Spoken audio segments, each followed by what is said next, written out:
Hi everyone, welcome back to the latest episode of Bits and Chitz.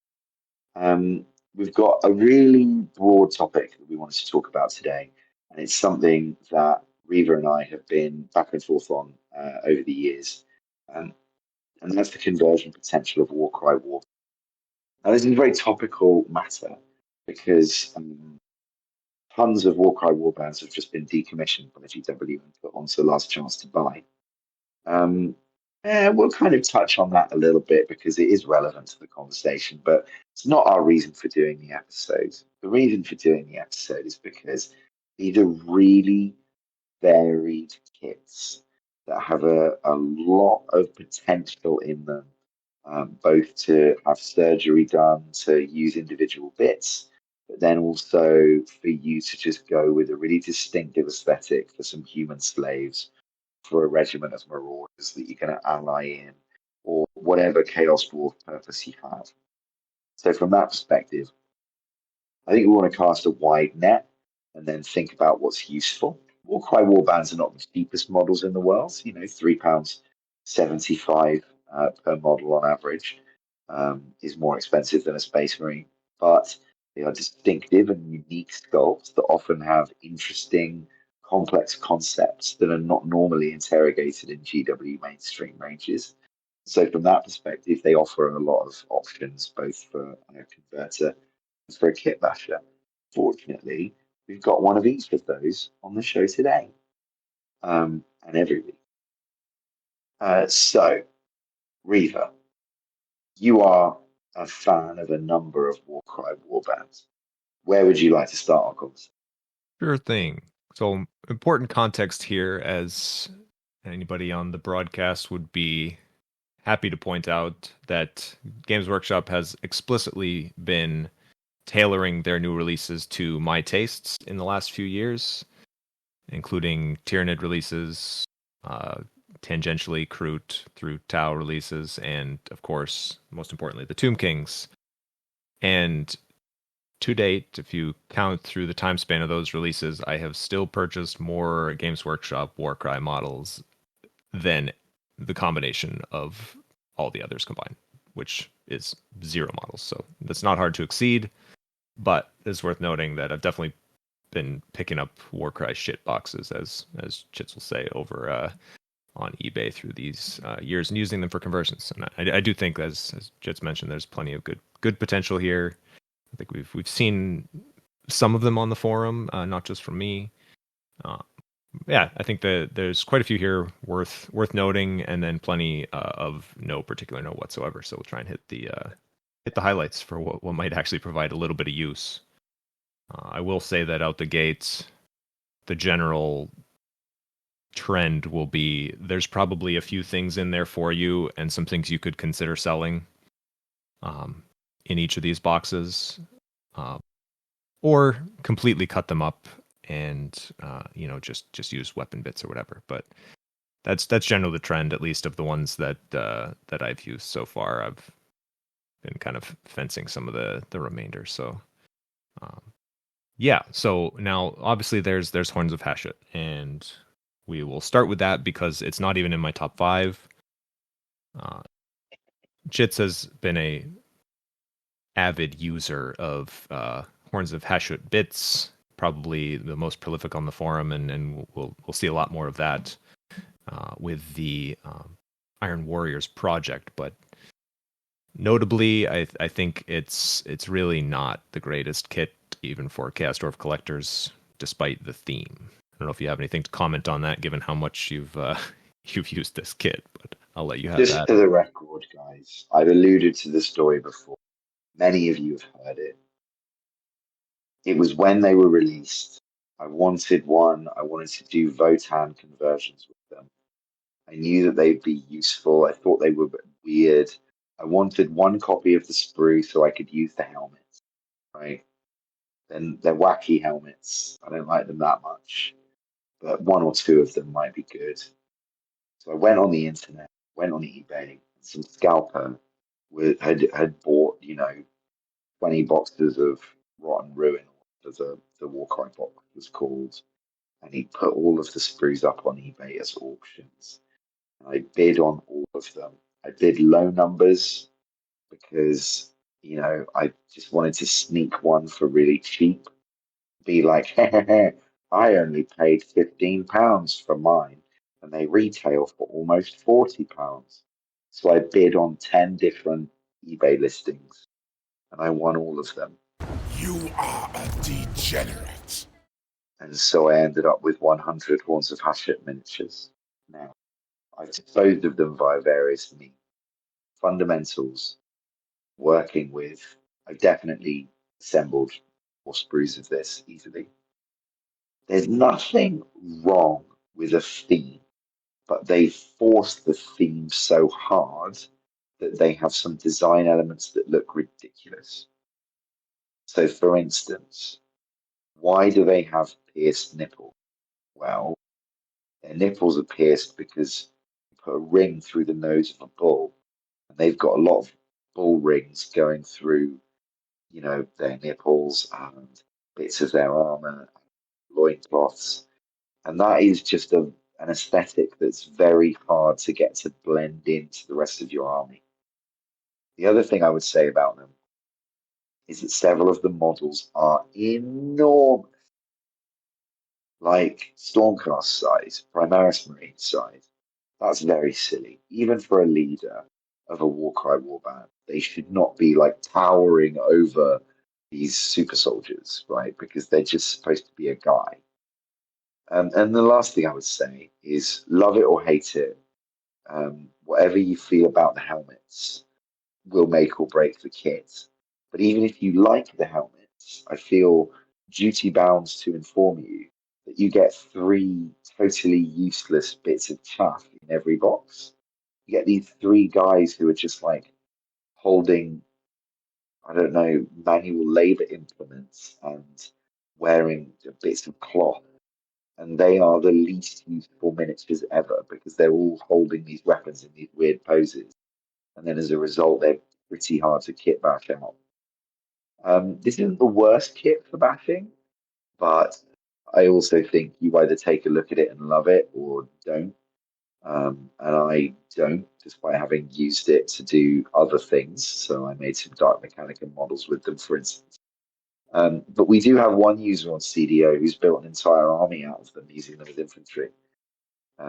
So they've got fans. But it is pretty weird that they're being discontinued so quickly. And the Warcry warband that was in the box with them in Rotten Ruin is not being discontinued. And I think that says a lot about how much they must have commercially flopped. But at least they've got scale mail, and at least they confirm that Hashut is canon in the Mortal Realms, which means someday we'll get Chaos Dwarf. So good for us. But yeah, probably not a kit you'll ever use. Is that right, Reaver? No, I don't. I don't think so. I think we'll get into it, but I found that at least one of the other, potentially a couple of the others, kind of fit the same role, and they're just an easier starting point for me to like blend in. I think in general, these Warcry warbands, by virtue of the posing and kind of the, I don't know, it's not the dynamics of the poses. You run into a situation where I would never repeat any of these sculpts. So I wouldn't really recommend going for a route of rank and flank, by replicating these boxes a couple times, even if you weeded out sculpts you didn't like. More often than not, I'm using these in as utility pieces, crew or filler or yeah, we'll get into the rest of it, but odd pieces in what's equivalently a chaff unit. Maybe a unit champion for some of the weird stuff.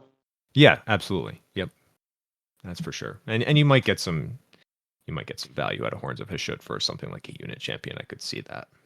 Moving on from that kind of misplay from Games Workshop's. Be careful what you wish for. That's what we all learned. That's The monkey paw curled another finger that day. All right. We'll go in with one of the first ones, the Iron Golems. Notable for the fact that it was a reappearance of a chaotic dwarf. So in that sense alone, you've got at least one useful model that we've seen people on the forum paint that up. I think he's a fun little piece. He's a little bit more maybe slayery, berserkery looking, but he's certainly got plenty of armor. Got a fun helmet. He would fit in with an Asgore range. He's got no shoes, but you can live with that. I think the other thing in this box, not to be neglected, and something that I like doing all the time, is having a slave ogre. And you can use a 40 millimeter base as filler in so many different types of units where a slave ogre would thematically be just fine. I've done that in like chaff units or in Chaos Dwarf regiments, and I think this ogre is a fun little bruiser you could use in that capacity. And in that sense, he could be worth the value of 4 infantry models too. Beyond that, you've got a lot of chain bits, some not quite power axe kind of things, but they're trending in that direction. Some fun whips and flails and clubs. I think you've got a lot of fun bits in there if you wanted to loot those. And it's not often, but there are cases in these Warcry sprues where you will have a weapon swap option. It's usually at they like doing it at the wrist, especially if there's gauntlet armor. They'll often do like wrist swap. So you might find that even if you wanted to sell some of these off, you would have you'd be able to keep some spare bits. Beyond that, maybe you'd find some utility in the banner bearer, unit champion kind of thing. They're very gladiatorial, but I think they're usable in general. Yeah, I agree. I really like them, and I'm surprised I don't own them. And I think, although you do find that they have these strange multi-part bodies, they generally have relatively separate heads, which is good because I think the heads are really cool. But I also think that in any self-respecting Chaos Dwarf army, I think you'd be well placed if one of these guys was a champion in one of your slave units, whether that be human-themed slaves, or even if you just have one iron golem dude in a regiment of hobgoblins. Like there's the guy with the whip chain mace thing. He makes a perfect overseer. And I think, yeah, even just built as is, there's use for this for a Chaos Dwarf player. So it's a shame that you can only get them on the aftermarket now. But to be fair, but even beforehand, 8 models for £35 is not an amazing deal, I think with these, we also get kind of what we would have used all the time in Khorne models if they weren't replete with Khorne iconography. And in theory, there's quite a bit of overlap in what we would be looking for in bits and models and things, but it's usually just not worth the effort of decorning any kind of Khorne unit, and we kind of get that for free here with these models, which I think is why they work okay. There's something really positive about having sealed in heads. It says Infernal Guard, and we know Infernal Guard are slaves as well. A different caste of slave, but nevertheless, I just think the whole thing sends the right message. It's very industrial looking. In fact, they included a dwarf entirely. Again, I would be very pleased for him to show up as a proper unit champion in a wider unit of Chaos Dwarfs, because he's clearly a psycho who's got 2 attacks. And that's really what you're looking to model after anyway, right? Awesome. Okay. Switching over to I believe this was a later release, but notable for the second inclusion of a chaotic dwarf, the Spire Tyrants. Out the gate, nowhere near as useful, in my opinion, as the Iron Golems, but has Chaos Dwarf, so fine, I guess.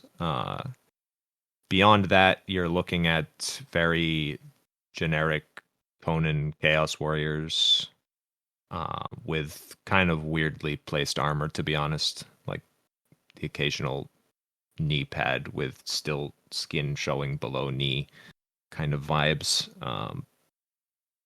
you do get, I think, what would be the second best model in this, a kind of fun beastman with a very menacing morning star.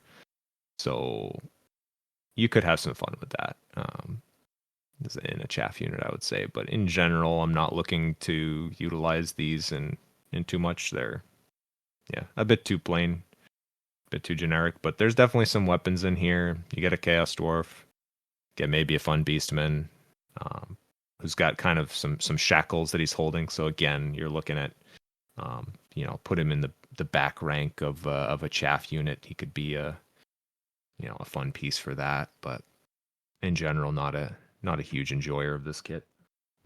You'd think I'd want to like the dwarf, but he's a bit too 80s for me, personally. Captain Underbite, famously. Yeah, he's also not wearing any clothes. Yep. Or he looks like he's wearing minimal clothes, and I think that is a theme of the group, but I just can't get behind it.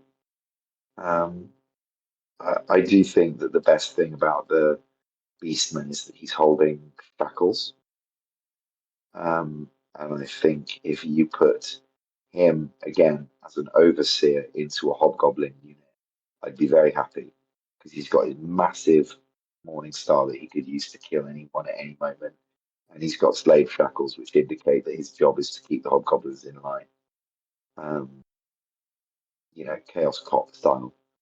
But personally, with the dwarf, I don't think there's very much conversion potential except for weapon loadout.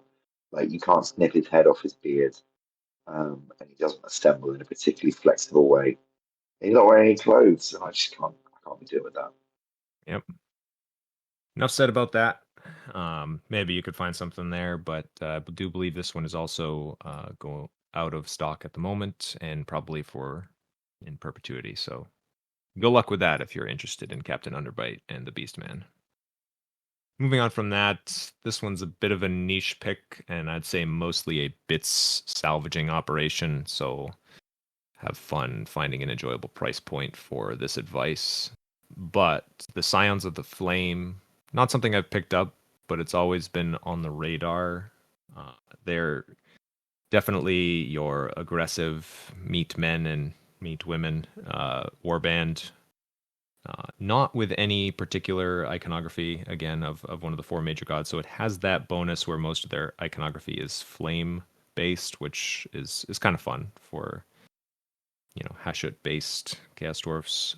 But there is a notable fun head that looks very easy to cut off, I would say, with kind of a bull mask. I don't know if that's exactly the champion of that, but he's that's a kind of a fun model. He almost has Cities of Sigmar vibe with a little bit of Chaos Flame, but he reminds me of the Alchemite Warforger, which is hard to believe is not a Chaos model itself. But I think he's an absolute dude, and yeah, that head is fun. But I also think the wizard underneath it is relatively fun. Otherwise, a Chaos option, obviously, you're not really looking for that. But like, I don't think I'd bother swapping that head onto a dwarf. I think it would struggle with the proportionality. Mm-hmm. Mask is cool. Yeah, I think ultimately that's what's prevented me from getting this kit. There's not too many direct use, if at all, and then are you able to find use for the bits in Chaos Dwarfs? Like one of the quote unquote cooler models in here is the guy with kind of a two-handed sword and some flame banner, back banner, but the back banner is a cool bit, but you just struggle to place him as a whole, so you're ending up with a whole lot of non-resale value in the things you don't use. I wonder if the flame scythe could be made useful. You'd have to be careful with it because obviously it's held in two hands over his head, so there's quite a lot of surgery needed. But I just think that side could look good in the hands of the right Chaos Dwarf. The only problem is how you would rank him up. Yep. With that swinging over his head, which the answer is, given the height of a Chaos Dwarf, he probably wouldn't succeed. Yep. And you've also got, unfortunately, there looks like the kind of second best head is probably fused into that arm, with that um, arm being raised over his head. So unfortunately, probably looking at something not very recoverable from a Bitz standpoint. So not that much here, but it is a fun looking kit. It is, and I like the guy who's on fire. Um, but not every kit can be used to add unit champions into regiments of hobgoblins by not changing the miniature, right? Um, you know, unless you like one of the weapon loadouts on here, I think you're better off looking for the individual miniature. Yep. All right, so let's move over to something that I personally have overlooked, but you've picked this kit up, the Chaos Legionnaires. Anything you want to say about that? Yeah, the Chaos Legionnaires has value on a number of different levels, right? If we take them for what they look a lot more like human war slaves the way that Chaos Dwarfs would dress them up, right? They look a lot more like that for the very simple reason that Chaos Dwarfs like armor and they like competency. If they were going to have human slaves, then I think they would make them wear a bit more armor and a bit less nipple piercing. But I guess the will of Hatchet in the mortal realms is still not known to us. Asinine mortal! Look, I like this kit. I like this kit as it is, but I also like this kit for its simplicity. If you go and look at the bits on the sprues, you will see that it is a kit where it's like, oh, legs and arms and torsos, and they fit together and they make a guy. And that is important because it adds a huge amount of flexibility. Similarly, I think for a Chaos Dwarf project, there are some wonderful heads in here. There's some wonderful heads because they've got giant horns, and that helps you to establish who's boss, right? So, especially the sealed helmet in the top left of the picture with the big horns is really great. But I also think you and I both, Jared, were admiring the chainmail mask. Mm-hmm. Yeah, I think I like the chainmail mask and the other fully enclosed helmet with like the multiple like visor slits on it. I think both of those have a lot of use. Right. And all the other helmets with horns on them, they have to some extent a bare face, which is not ideal. But if you put some of these heads on your dwarfs, then they would look great. So I do think that the mesh face is one of them. Um, the shields are also good utility items. If you look at them, A, they're modeled separately, so you have a lot of capacity there. And then B, they're just nicely sized and they've got a spike. Um, if you're doing a unit of Infernal Guard with armors and shields, you could do worse than pick up a few of these shields. You don't need the one with Be'lakor stitched into it that the guy at the front has, but you could do worse than to include that because it's got a cool demonic face on it. Is a bit too Be'lakor. You are not the ever-chosen. Why should I care for your wants? But if the person doesn't know what it is, then they'll just think it's a nasty gribbly demon from the war, which is kind of what you want, right? Yeah, and I think there's ways you could spin the Be'lakor face into the old school looking, red faces. Um, they're not exactly old school, but maybe you could find some use for that with a fun paint scheme. Certainly, people have done more adventurous things before. I think they're notable for very few dynamic poses, like really, if any. Yes. To be honest, like even when they're leaning a bit, they're still fairly central, and they're not also doing something sweepy with their weapon, so that they might play nicer in a ranking situation. Just one point about the weapon hand. So, barring the two-handed weapons, one thing that I really think could be useful is like the axe, the mace. The question though is where you cut it. Because of their gloves and their greaves and the way they're wearing heavy armor, it's actually relatively hard to do hand removal on these, which can be frustrating because if they have a bit that you want to give to someone else, like that mace, then you need to be really careful and maybe do some green stuffing for the recipient to cover over the elements of the design that you've taken away, because most of these were kind of a bit over designed, to be honest. And so they're covered in different patchworks of armor that make it really hard to specifically make a cut that doesn't make both sides look worse, if you know what I mean. Yeah, I think overall though you could do a lot worse. And if somebody were to have presented these as the Horns of Hashut with, maybe some small changes, I think I would have been fairly convinced. And I think they have a degree of sanity to them that is missing from the existing Horns of Hashut, and that appeals a bit more to the Chaos Dwarf design. Okay. Moving on, we have one of the warbands that I have used nearly in its entirety, which is a rarity among the things that I picked up, and that is the Unmade.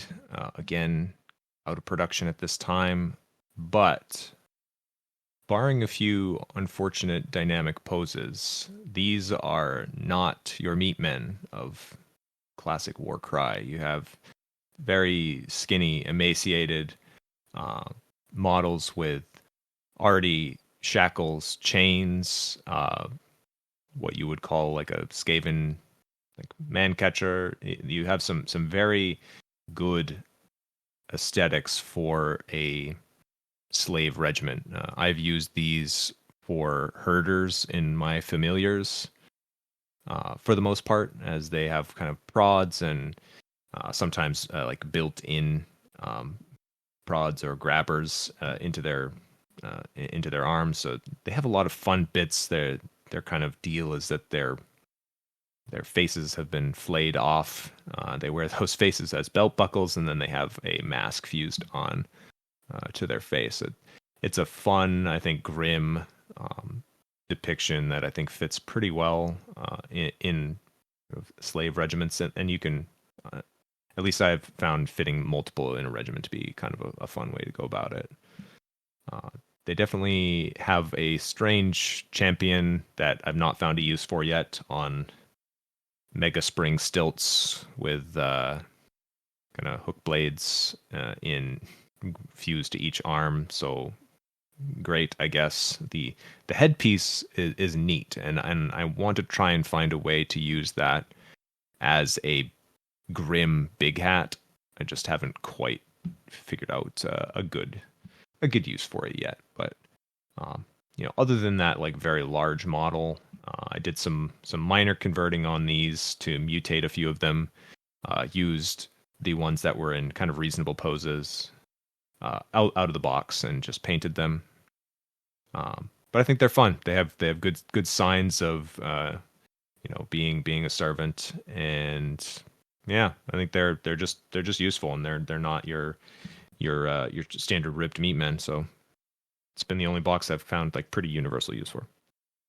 Yeah, and I think it's always when you see something like a man trap, you just have to kind of jump on it right then and there, because it is a motif that GW occasionally return to, but it does have special use for a Chaos Dwarf project.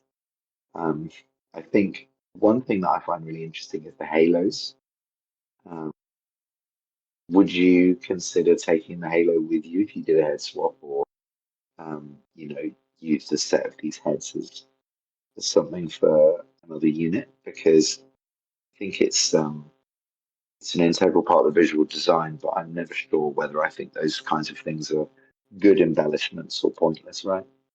Yeah, that's fair. Definitely in some of the cases I used them.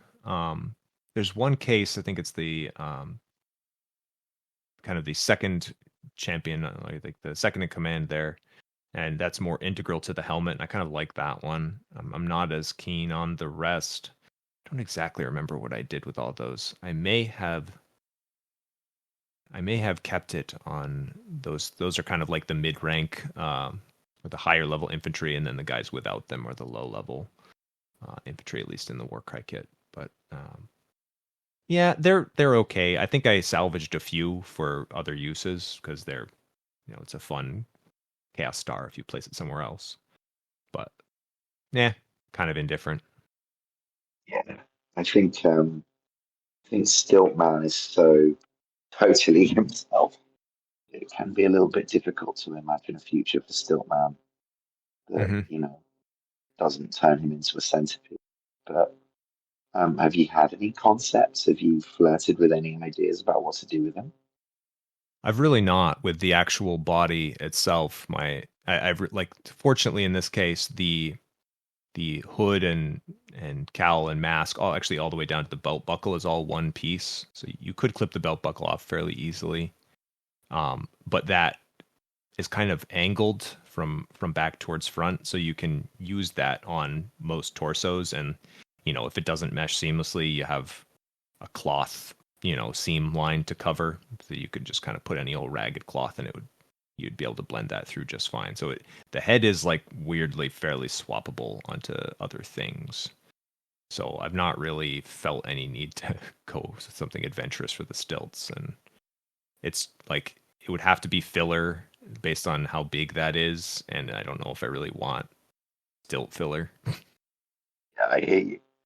I think it would be a bit to transport, if nothing else.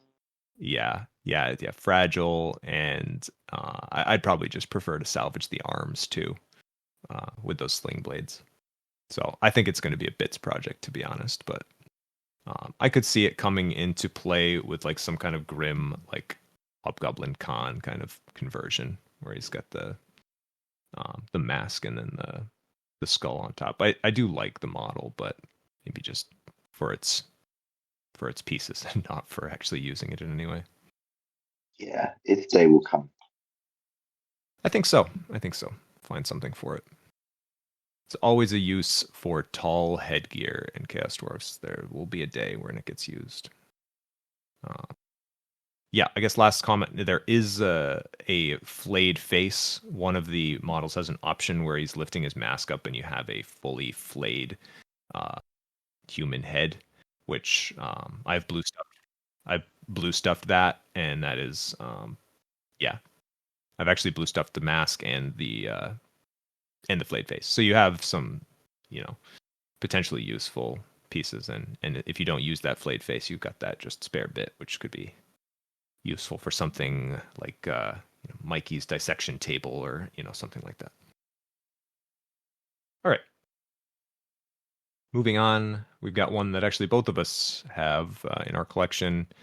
I've been using it recently for a bit of a tangential use, but it's the Jade Obelisks kit, which I'm kind of stylizing as a Norska or Kurgan, etc. cult of the eagle. They definitely have enough Tzeentch iconography to play that role. They're a bit of an interesting group. I am not keeping all of them. There's some with bows that worth noting. Those, they do come with full weapon swaps for melee. And some of the other melee guys can be swapped to bows, but not a huge fan of the I was bows. so pleased when you told me that. Yeah. Because I have one of these sprues, but like I don't need archers wearing heavy armor. Nobody does. Yep. Exactly.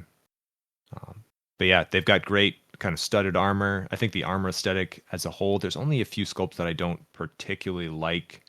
And it's the ones that have their like kind of one full piece armor, almost looks Caradron to a certain extent.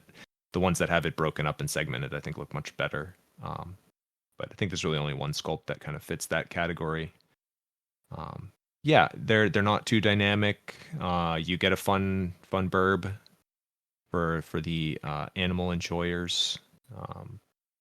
The priestess lady, kind of voodoo priestess, is interesting. I guess you do have multiple options for her head and what she's holding up, either a heart or another dagger or something of that sort. But it's interesting. I, in general, dislike bases that continue the ramp past the base rim. It breaks me out of it. For me, I'll never get over it. That's personal preference, but certainly, thankfully, she stripped off that scenic base at the feet in both cases, so it's very easy. God, it looks like she's standing on a cake. I know. Yeah. Yeah, dude carrying rock, pretty fun. I think in general, there is enough Tzeentch iconography that if you had a different idea, you'd have to do a little work, but it's not too intrusive either. And I think that's generally how they've been operating in Warcry for the Chaos Warbands, at least. With if there is some vague alignment, it's not slammed in your face. It's probably only most obvious on the rock. Right, exactly. It's like second rank. They're not going to put it in your face, and I think that helps to keep the creativity quite high. I also think these guys, they hit on a lot of their peer group, right? Like they're 10 times better than Arcanites or whatever those big meat men are called. And from that perspective, like I do think this really heavy armor mixed with like industrial tools makes such a good combination for Chaos Dwarfs. I get how distinctive they've made the Jade masks look from this distance, but it should be considered like what you want to paint those as. Because if you were going to do this a Chaos Dwarf project, you don't want them to be pale green and made of stone, but they could really easily be made of bronze or brass, and that would really set the tone very clearly. Yeah, I think the only misplay here that I've remedied is I don't like the thin swords on the kind of central character. It doesn't really fit with the vibe. Assuming they're also a bitch to run. Yeah, assuming you get rid of the bows as well. But thankfully, each of the pickaxe men comes with a pickaxe and a hammer. And by nature of how they've done these kits, they're required to give you the whole item because it's like hands and haft, and it's all integral. So you're getting a whole thing. It's not just like swapping the head out of the weapon. You're getting the whole bit in most of those cases. So you have extra hammers, kind of like hammer chisel hybrids, and extra pickaxes if you wanted to weapon swap the guy with the two swords. And I think his pose kind of suits that pretty well. Yeah, and I think across the board their poses are quite like a good combination. You know what I mean? Mm-hmm. I think let's see how the guy with the pickaxe goes, because I feel like he could really easily be a unit champ, but he doesn't quite have the same atmosphere that the guy with the hammer or the guy with the rock on his back definitely do have. Yeah. Overall, pretty fun kit. You get lots of spare chisels and side tools and things of that, which is, I'd say, rare these days. So yeah, in general, I was pretty pleased with this one. I've kept a lot of the spare hammers or pickaxes. Still going to be offloading some of the ones that are either bow or dual wielding weapons. But in general, yeah, you get some extra bits that could be useful, and yeah, I think it's been a fun kit to work with. Hopefully, at some point, I'll be doing more traditional Tzeentch Mordheim warband for them, but I'll be looking forward to seeing how you play with these in more of a Hashut environment. Yeah, no kidding. Okay, now I think this is the last one. Bit of a honorable mention pick, but we have the Vulcan Flame Seekers, a Fire Slayers warband. And I think there's not too much to mention here, but you do get the baby Magmadroth for all the cute critter enjoyers that are running rampant among the Undercry areas of Games Workshop. So you get that. Beyond that, these are some of the more clothed Fire Slayers I've seen. And then maybe I'm missing some of the range because I frequently ignore it, but... No, you're not. They haven't updated it. This is the most attention they've gotten in ages. We've definitely seen fun conversions from Fire Slayers models. It is doable. I think the fact that these have some cloth, some extra cloth is really helpful. The iconography is workable. in most cases, you really are just contending with mohawks and head swaps, essentially. But, Yeah, for example, if you took a bunch of Iron Golem's heads and slapped them on here, I'd be pretty convinced. 100%, especially if you chose the guy with the whip. But Mr. Pickaxes is also a really good option, Mm-hmm. providing you paint that beard up nicely. But I do think that the fellow with the eggs on his back, those could easily be magic crystals of power, crackling with energy in a very Chaos Dwarf way. So I do think the fellow with the whip is probably the standout for me. But I think the wizardy looking fella in the middle with the full robe on, he's also really tempting. And don't get me started on the baby magma drop. I hate this fucking everyone needs to bring a pet shit. We skipped it directly in Jade Obelisk because they have a fucking bird. But it is what it is. Yeah, all fair. It's definitely a thing. It's yeah, I don't think that's going away anytime soon, that's for sure. Especially in these kind of set of unique poses. It seems to be all too common now. And they have some hits and they have some misses. And I think they hit more often than they miss in Underworlds, but I'm not as convinced in Warcry. But Underworlds is a bit more niche, and they're kind of just going at that explicitly. Here, they just kind of tag some along for fun. Yeah, I want the whip fella, but that's all. Yep. Yeah, I think it's pretty common in these kits, but the generic dude, the lowest ranking, are usually the least useful. Those are the most shirtless dudes holding pretty Fire Slayer looking weapons. But yeah, Pickaxe's guy is interesting. I hadn't maybe appreciated that as much. He actually probably is the only one that you could paint up without a head swap, as he's wearing a Magmadroth head essentially as a helmet, and you could probably work with that pretty well without a head He's swap. got if you look past the orange, he's got like a North Dwarf vibe to him. And he could fit well with 80s projects, providing he's not too big, of course. Yeah, probably be some work involved here, but yeah, I think it's a workable kit amongst these, which most of the other ones, actually all the other ones, have been Chaos aligned. So we'll give the love here to a non-Chaos faction, but I think that's pretty much all I have to say about it, and Yeah, pretty much wraps up. In general, the rest of the range, I would say, is a little bit too aligned or skewed, at least, in the direction of Nurgle or Slaanesh or Tzeentch. And I think that there's not as much crossplay potential in what's left. I do have the Cypher Lords, but they are mostly to be combined in with the Tzeentch potential, and basically just because I wanted the heads for Thousand Suns. So, bit of a side tangent for this conversation. But I think that's pretty well covered. yeah, and I think it's interesting that so many of the kits that we just recommended have been discontinued and can no longer be purchased, because they seem to be getting rid of all their best ideas.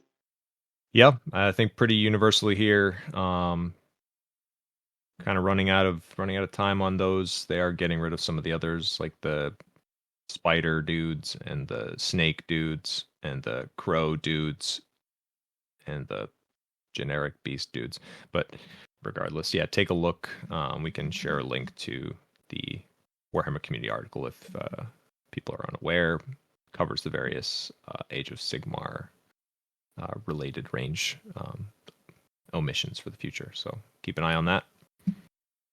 Other than that, I think that pretty much wraps it up. If you have any other warbands that you've used, definitely share them on the discourse. I'd love to see whips of how people have worked with these Age of Sigmar kits and Warcry kits. So yeah, any other ones that you've used, post them up and let us know what you think. And other than that, I think we'll sign off for the day. Great. All right, everyone. See ya.